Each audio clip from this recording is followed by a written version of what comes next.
আমি যতবার বিপদে পড়েছি, আমল করেছি, আল্লাহ এর ফলাফল আমাকে হাতে হাতে দিয়েছেন। এই পর্যন্ত সারা পৃথিবী থেকে 10 লক্ষের উপরে এই আমল করে যারা আমার কাছে ফোন করে।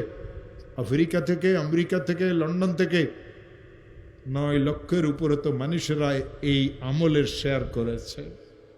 হযরত মুজাদ্দিদ রহমতুল্লাহ আলাইহি তার কিতাবে লিখেছেন, কোনো মুসলমান যদি বিপদে পড়ে, কোনো মুসলমানের মেয়েটার যদি বিবাহ না হয়, কোনো মুসলমান যদি অনেক ঋণগ্রস্ত হয়, কোনো মুসলমান যদি দুশ্মনের দ্বারা আক্রান্ত হয়, কোনো মুসলমান যদি মিথ্যা মামলা মোকদ্দমাতে ফাঁসিয়ে থাকে, কোনো মুসলমানের মেয়েটার যদি তালাক হয়ে যায়, কোনো মুসলমান যদি কঠিন কোনো অসুস্থতাতে পড়ে, কোনো মুসলমান যদি এমন কোনো বিপদে পড়ে যে বিপদ থেকে উদ্ধারের কোনো রাস্তা নাই, ওই মুসলমান যদি আমলটা করে 499 প্রথমে 100 বার দরুদ শরীফ পড়বে।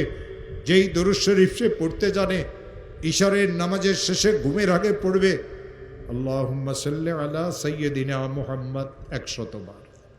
499 বার পড়বে লা হাওলা ওয়ালা কুওয়াতা ইল্লা বিল্লাহ। একবার পড়বে লা হাওলা ওয়ালা কুওয়াতা ইল্লা বিল্লাহিল আলিয়্যিল আযীম। 100 বার দরুদ শরীফ পড়বে, হাত পাতিয়ে বলবে মাওলা আমি অনেক গরিব মানুষ, মেয়েটার তালাক হয়ে গেছে, মেয়েদের বিবাহ শাদীও হয় না, ঋণগ্রস্ত হয়ে গেছি, ব্যবসাটা অচল হয়ে গেছে, মিথ্যা মামলা মোকদ্দমাতে ফাঁসিয়ে গেছে। যত কঠিন বিপদে হোক না কেন, যত কঠিন বিপদে পড়ুক না কেন, আমার মওলা বলেন ইয়াজআল লাহু মাখরাজা, আমি তার জন্য উদ্ধারের রাস্তা করে দেব। ও আমার প্রিয় ভাইরা, এই আয়াত আল্লাহ সূরা তালাকে নাজিল করেছেন। কেন সূরা তালাকে আয়াত নাজিল করেছেন জানেন? ইসলাম ধর্মে সবচেয়ে নিকৃষ্টতম জায়েজ হলো এই তালাক। এই তালাকের কারণে 2টা পরিবার ধ্বংস হয়ে যায়, মাসুম বাচ্চাদের জীবন ধ্বংস হয়ে যায়। এই তালাকের কারণে মানুষদের অবস্থার এমন সৃষ্টি হয় যে সে বর্ণনাও করতে পারে না।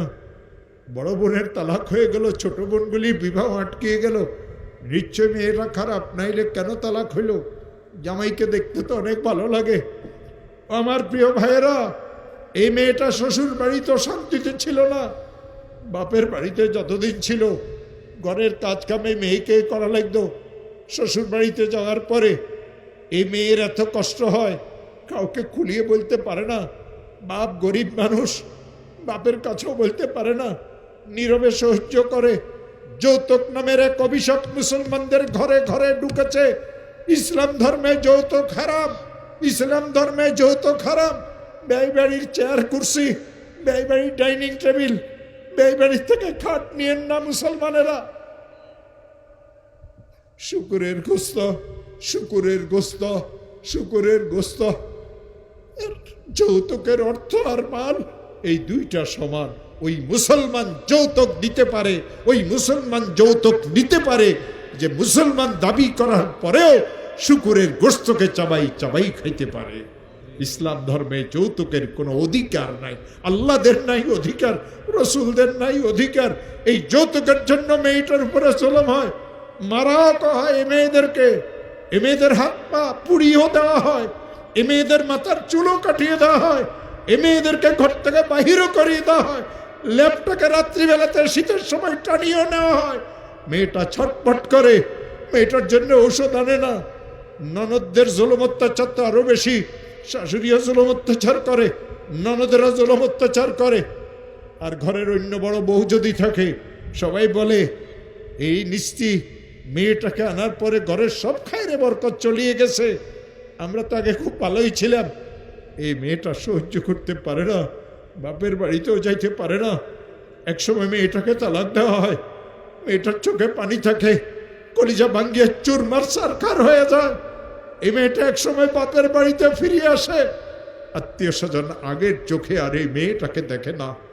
ও আমার প্রিয় ভাইয়েরা, যতদিন আব্বা আম্মা আছে মেয়েটার হয়তো কষ্ট হয় না। বাপ জন্ম দিয়েছে কিছু বলে না, মা পেটে ধারণ করেছে কিছু বলে না। এই মেয়ের আসল কষ্ট তো সেই দিন শুরু হবে যেই দিন এই মেয়েটার আব্বা আম্মা মারা যাবে।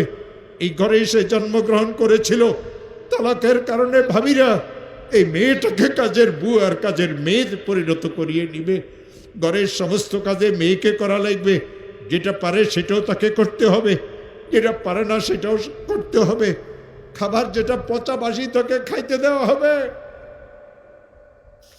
একসময় মেয়েটা বিছানায় পড়িয়ে যাবে, অসুস্থ হয়ে কাতরাইতে থাকবে। ভাইদেরকে বলবে, ভাই আমার তো আর সহ্য হয় না, আমার জন্য একটা ওষুধের ব্যবস্থা করো।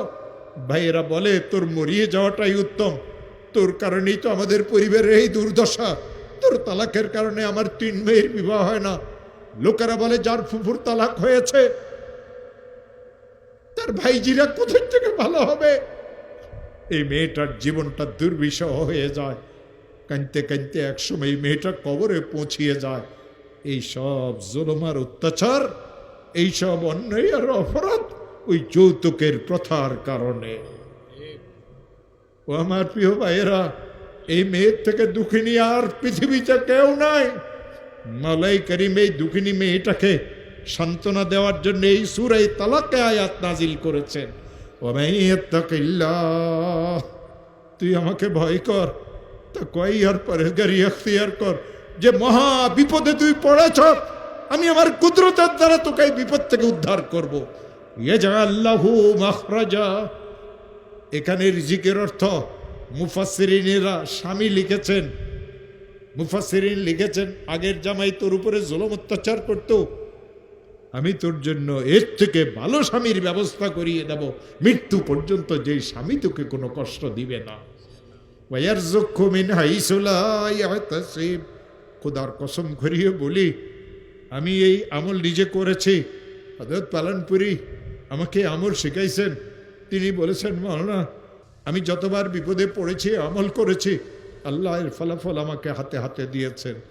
এই পর্যন্ত সারা পৃথিবী থেকে 10 লক্ষের উপরে এই আমল করে যারা আমার কাছে ফোন করে। আফ্রিকা থেকে, আমেরিকা থেকে, লন্ডন থেকে 9 লক্ষের উপরে তো মানুষেরা এই আমলের শেয়ার করেছে। ও আমার প্রিয় ভাইয়েরা, পুলিশের বড় বড় অফিসারেরা তারা এই আমল করিয়ে বিপদ থেকে মুক্তি পেয়েছে, আলেম ওলামারাও মুক্তি পেয়েছে। আমি মুসলমানদেরকে আমল কেন শিখাই? আমি লম্বা ওয়াজ করতে পারি, বুড়া হয়ে গেছি, হাঁটতে পারি না, 75 বছর আমার বয়স শুরু হয়ে গেছে, আমি ল্যাংড়া মানুষ, কিন্তু বয়ান করাইতে দিলে 5 ঘন্টা আল্লাহর রহমতে বয়ান করতে পারি, আমার কোনো কষ্ট হয় না। বুখারী শরীফ যখন পড়াইতে বসি দৈনিক আমি গড়ে 6 থেকে 8 ঘন্টা আমি বুখারী শরীফ পড়াই, আমার আল্লাহর রহমতে কোনো কষ্ট হয় না। কিন্তু স্টেজ থেকে নামতে ল্যাংড়াকে 3 জনে ধরিয়ে নামাইতে।